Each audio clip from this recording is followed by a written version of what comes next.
ನಿಮಗೆ ಗೊತ್ತಿರುವಂತೆ ಕಳೆದ ಒಂದು ವಾರದಲ್ಲಿ ಬಿಜಾಪುರದಲ್ಲಿ ಒಂದು ಆ್ಯಕ್ಟಿವ್ ಗ್ಯಾಂಗು ಆಪ್ರೇಟ್ ಆಗ್ತಾ ಇತ್ತು. ರಾತ್ರಿ ಹೊತ್ತು ಮನೆಗಳಿಗೆಲ್ಲ ಹೋಗಿ ವೆಪನ್ಸ್ಗಳನ್ನ ತೋರಿಸಿ ಹೆದರಿಸಿ ಬೆದರಿಸಿ ಅವ್ರ ಹತ್ರ ಇದ್ದಂಥ ವಸ್ತುಗಳನ್ನು ತೊಗೊಂಡು ಹೋಗ್ತಾ ಇತ್ತು. ಸೊ 3 FIR ಆಗಿದೆ ಆಲ್ರೆಡಿ ನಮ್ಮ ವಿಜಯಪುರ ಸಿಟಿಯಲ್ಲಿ. ಡಿಸೆಂಬರ್ 9ರಂದು 2 ಮತ್ತು ಮೊನ್ನೆ ಒಂದಾಗಿತ್ತು.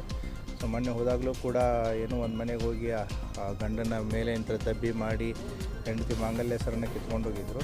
ಸೊ ಪೊಲೀಸರು ಲಾಸ್ಟ್ 1 ವೀಕಿಂದ ಎಲ್ಲ ಕಡೆಯಿಂದ ಆಪ್ರೇಟ್ ಮಾಡ್ತಾಯಿದ್ರು. ನಿನ್ನೆ ರಾತ್ರಿ ದಿನ ಕನಕದಾಸ ಬಡಾವಣೆ ಏನಿದೆ ಅಲ್ಲಿ ಸೈಟ್ ಆಗಿದ್ದಾರೆ. ಅಲ್ಲಿ ಇದ್ದಂಥ ಮನೆಯವರು ಅಟೆಂಪ್ಟಿಗೆ ಪ್ರಯತ್ನ ಮಾಡಿದ್ದಾರೆ. ಅವರು ಕೂಗಾಡಿದಾದಮೇಲೆ ಪೊಲೀಸರಿಗೆ ಇಂಟಿಮೇಟ್ ಮಾಡಿದಾದಮೇಲೆ ಅಲ್ಲಿಂದ ಹಬ್ಸ್ಕೊಂಡಾಗಿ ಹೋಗಿದ್ದಾರೆ.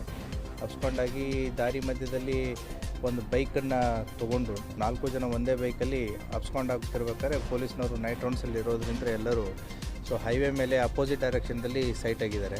ಸೊ ದೆನ್ 3:15 ಅವರು ಟೋಲ್ ಹತ್ರ ಇರುವಂಥ ಏನು ವೇ ಬ್ರಿಡ್ಜ್ ಇದೆ, ಸೊ ಆ ವೇ ಬ್ರಿಡ್ಜಲ್ಲಿ ಬಿದ್ದಿದ್ದಾರೆ.